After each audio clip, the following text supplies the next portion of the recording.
warahmatullahi wabarakatuh.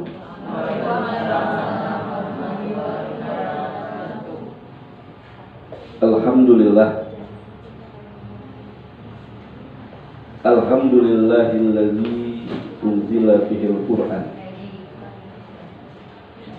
hudan linnasi wa bayyinatin minal huda wal furqan.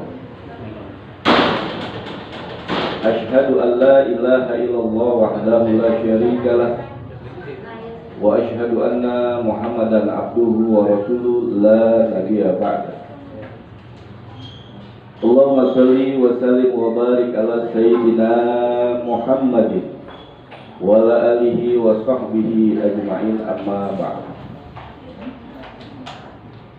Wa qala ta'ala fil kitabil aziz, a'udzu billahi minasy syaithanir rajim. Bismillahirrahmanirrahim. Subhanallazi asra bi 'abdihi lailan minal masjidil harami ilal masjidil aqsa allazi barakna hawlahu linuriyahu min ayatina innahu huwas sami'ul basir. Wa qala nabiyyu sallallahu alaihi wasallam, innama bu'istu liutammima makarimal akhlaq. Wa qala aidan, khairukum man ta'allama al-Qur'an wa 'allamah. Shadaqallahu al-azim wa shadaqa Rasulullah sallallahu alaihi wasallam. Yang sama-sama kita hormati, kita muliakan Ibu Kepala Sekolah serta Bapak-bapak Kepala Sekolah dan Ibu-ibu guru, Bapak-bapak guru dan Ibu-ibu guru serta para siswa dan siswi yang insya Allah kita semua dirahmati dan diberkahi Allah Subhanahu wa Ta'ala. Mudah-mudahan pagi hari menjelang siang hari ini kita merayakan yaitu Isra dan Mi'rajnya Nabi kita Nabi besar Muhammad SAW, menjadi sebab Allah Subhanahu wa Ta'ala turunkan rahmat dan berkahnya kepada kita semua. Kita doakan mudah-mudahan para siswa dan siswi insya Allah kelak dijadikan oleh Allah Subhanahu wa Ta'ala menjadi anak-anak yang baik, anak-anak yang soleh dan soleha. Amin ya rabbal alamin. Pertama-tama kita panjatkan puja dan puji syukur kehadiran Allah Subhanahu wa Ta'ala atas nikmat yang telah banyak diberikan kepada kita semua, nikmat iman, nikmat Islam, nikmat sehat walafiat, dan nikmat menjadi umat Islam, umat Nabi kita Nabi besar Muhammad sallallahu alaihi wasallam. Sholawat dan salam senantiasa teriring, tercurah, terlimpah kepada Nabi kita Nabi besar Muhammad sallallahu alaihi wasallam beserta para keluarganya dan sahabatnya, dan kita sebagai umatnya yang insya Allah kita istiqomah, kita sabar dalam melaksanakan perintah Allah dan meninggalkan apa yang dilarang oleh Allah Subhanahu wa Ta'ala. Kepada para siswa dan siswi yang hari ini berada di rumah masing-masing, mudah-mudahan pada pagi hari ini membawa satu hikmah dengan memperingati yaitu Isra dan Mi'rajnya Nabi kita Nabi besar Muhammad sallallahu alaihi wasallam. Menurut para ahli sejarah bahwasanya Isra dan Mi'rajnya Nabi kita Nabi besar Muhammad sallallahu alaihi wasallam karena pada saat itu Rasulullah mengalami kesedihan yang luar biasa. Rasulullah mengalami satu peristiwa keguncangan di dalam hatinya. Apa penyebab Rasulullah mengalami kesedihan saat itu? Yang pertama adalah kematian istri beliau yang sangat beliau cintai, yang sangat beliau sayangi, yaitu Sayyidah Khadijah radhiyallahu anha. istri beliau wafat menjelang Isra dan Mi'rajnya Nabi kita Nabi besar Muhammad SAW. Jadi sebab Allah Subhanahu wa taala Isra Mi'rajkan Nabi kita dalam rangka tujuannya untuk menghibur Rasulullah dari kesedihan. Kesedihan yang pertama adalah meninggalnya, wafatnya istri beliau yang bernama adalah Sayyidah Khadijah. Kemudian selang beberapa hari kemudian Rasulullah disedihkan lagi dengan kematian pamannya yang mendukung daripada dakwah Rasulullah, yaitu Abu Thalib. Sebagai paman Nabi yang selalu melindungi Nabi, yang selalu menjaga Nabi, bahkan mengurus Nabi. Jadi Isra dan Mi'raj yang terjadi, yang dilakukan oleh Allah Subhanahu wa taala atas keinginan dan kehendak Allah Subhanahu wa taala, karena Rasulullah mengalami kesedihan. Yang pertama tadi adalah meninggalnya istrinya Sayyidah Khadijah. Selama Rasulullah diangkat jadi nabi dan jadi rasul, istrinya Sayyidah Khadijah selalu menemani Rasulullah SAW, baik suka maupun duka. Bahkan dikisahkan dalam satu riwayat bahwa istri Rasulullah Khadijah adalah seorang yang kaya raya waktu itu di Mekah. Bahkan menurut riwayat, Khadijah memiliki hampir berpuluh-puluh kios. Kalau menurut kita berpuluh-puluh kios yang ada di Mekah. Nah, kekayaan beliau, harta beliau itu diperjuangkan untuk membantu daripada baginda Nabi kita Nabi besar Muhammad SAW. Bahkan dalam satu riwayat, harta istri daripada Rasulullah Khadijah radhiyallahu anha ini habis semua untuk dakwah daripada perjuangan Rasulullah SAW selama 13 tahun di kota suci Mekah. Bahkan dalam satu riwayat dikisahkan Khadijah hanya meninggalkan cincin yang terbuat dari perak. Seluruh hartanya itu habis dikorbankan untuk berjuang, untuk dakwah, mensukseskan dakwah Nabi kita Nabi besar Muhammad SAW. Dengan kematiannya Khadijah, begitu sedihnya Rasulullah, sehingga menurut ahli sejarah itu disebut hari kesedihan, Yaumul Hazni, hari kesedihan. Belum lama Khadijah meninggal, kemudian disusul oleh pamannya yang bernama Abu Thalib, yang selalu mendukung, yang selalu membela Rasulullah dari ancaman, bahkan penganiayaan oleh kafir-kafir musyrik jahiliyah untuk melenyapkan, bahkan ingin membunuh Nabi kita Nabi besar Muhammad SAW. 13 tahun Rasulullah SAW dakwah di kota suci Mekah. Sebagaimana tadi telah diterangkan, dijelaskan oleh adik kita, adik kelas kita, membawakan Al-Quran, yaitu surat An-Nisa ayat 36, yang dimana Allah katakan wa'budullaha wa la tusyriku bihi syai'an. Rasulullah dakwahnya mengajak masyarakat umat saat itu untuk menyembah Allah, untuk beribadah kepada Allah Subhanahu wa taala, dan tidak mempersekutukan dengan sesuatu apapun. Berdasarkan surat ini, ayat ini yang sangat mulia ini, memang pada saat itu masyarakat Mekah jahiliyah mereka masih menyembah berhala, mereka masih menyembah patung. Konon menurut ahli sejarah itu di Ka'bah, di kota suci Mekah, di Ka'bah itu dikelilingi berhala, jumlahnya 360 berhala. 360 berhala yang mengelilingi yaitu Ka'bah. Bahkan orang-orang musyrik Mekah jahiliyah saat itu mereka tawaf mereka itu dalam keadaan telanjang bulat.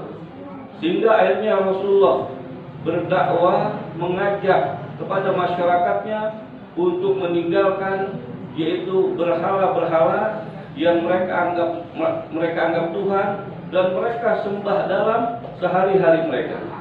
Dan apa yang terjadi dalam dakwah Rasulullah di kota suci Mekah, hasilnya hampir mayoritas penduduk Mekah itu menolak dakwah Rasulullah SAW.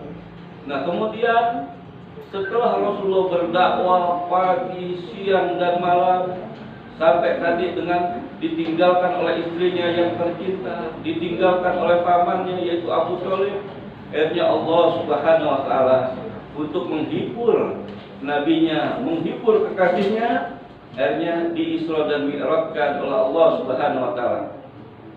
Sebagaimana diabadikan oleh Allah Subhanahu wa taala dalam surat Al-Isra, atau disebut juga surat Bani Israel. Jadi surat Al-Isra ini surat yang ke-17, disebut juga surat Bani Israel. Di ayat yang pertama di mana Allah Subhanahu wa taala berfirman, A'udzubillahi minasyaitonirrajim. Bismillahirrahmanirrahim. Subhanallazi asra bi 'abdihi lailan.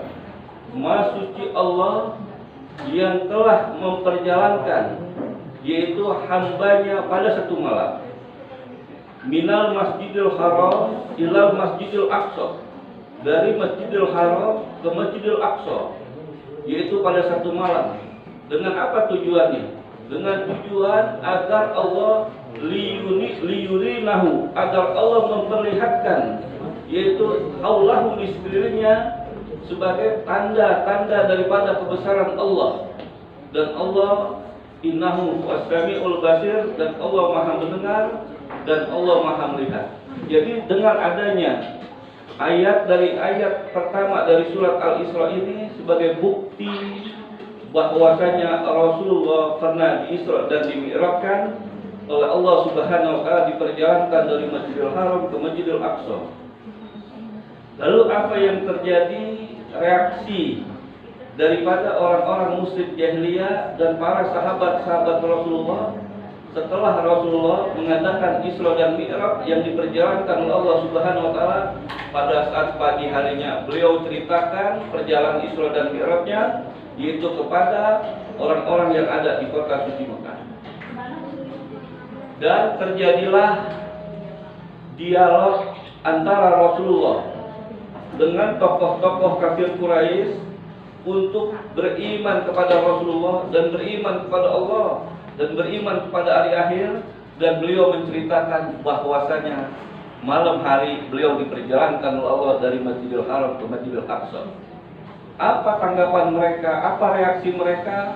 Dan ternyata mereka malah tidak semakin percaya, bahkan mereka memperolok-olok, bahkan menganggap Nabi kita, Nabi besar Muhammad SAW, menuduhnya sebagai orang yang gila, dan orang yang kehilangan akal. Kenapa mereka katakan gila? Karena jarak tempuh dari Masjidil Haram ke Masjidil Aqsa, beliau ceritakan cuma dalam sepertiga malam. Padahal menurut ahli sejarah, dari Masjidil Haram ke Masjidil Aqsa, kalau naik onta, waktu itu kendaraannya onta, ya, belum ada pesawat, belum ada mobil, belum ada motor. Jadi kendaraannya adalah onta, dan onta yang sehat, onta yang kuat. Itu jarak tempuhnya dari Masjidil Haram ke Masjidil Aqsa, yaitu Palestina, itu jarak tempuhnya menurut ahli sejarah, satu kali jalan itu kurang lebih menempuh jalan perjalanan 3 bulan. Berarti kalau perjalanan ya, pergi 3 bulan, berarti pulang 3 bulan, berarti dari Masjidil Haram ke Masjidil Aqsa itu kurang lebih perjalanannya PP 6 bulan. Dari cerita Rasulullah, sehingga orang-orang kafir Quraisy jahiliyah, termasuk pamannya yang tidak beriman, Abu Lahab, kemudian Abu Jahal, Al-Walid bin Mughirah, Umayyah bin Khalaf, nggak percaya. Mereka tidak semakin percaya, bahkan yang menuduh Rasulullah ini orang gila, orang yang kehilangan akal. Mana mungkin bisa menempuh dari Mekah ke Masjidil Aqsa ke Palestina hanya dengan sepertiga malam. Sementara kita yang biasa ke sana ini menempuh perjalanan pulang pergi yaitu 6 bulan. Nah, dari sini reaksinya. Orang-orang kafir jahiliyah semakin tidak percaya kepada Rasulullah. Lalu bagaimana dengan sahabat-sahabat Rasulullah? Ada dikisahkan saat itu Sayyidina Abu Bakar As-Siddiq tidak hadir, belum mendapatkan kabar tentang Isra dan Mi'rajnya Nabi kita. Lalu Abu Jahal menemui Sayyidina Abu Bakar As-Siddiq. Datanglah Abu Jahal menemui Sayyidina Abu Bakar As-Siddiq, menceritakan, menjelaskan tentang bahwasanya nabinya, rasulnya baru saja semalam katanya menempuh perjalanan dari Mekah ke Masjidil Aqsa dengan tujuan niat Abu Jahal untuk melemahkan keimanan Sayyidina Abu Bakar As-Siddiq. Terjadilah dialog antara Abu Jahal dengan Sayyidina Abu Bakar As-Siddiq. Abu Jahal mengatakan, "Wahai Abu Bakar As-Siddiq, apakah engkau sudah mendengar bahwasanya nabimu, rasulmu menceritakan dia berangkat pada satu malam dari Masjidil Haram ke Masjidil Aqsa, kemudian pagi-pagi subuh sudah sampai di Mekah?" Apa jawab Sayyidina Abu Bakar As-Siddiq? Kalau memang yang diucapkan oleh seorang nabi, seorang rasul yang saya imani, maka saya beriman. Akhirnya apa yang terjadi?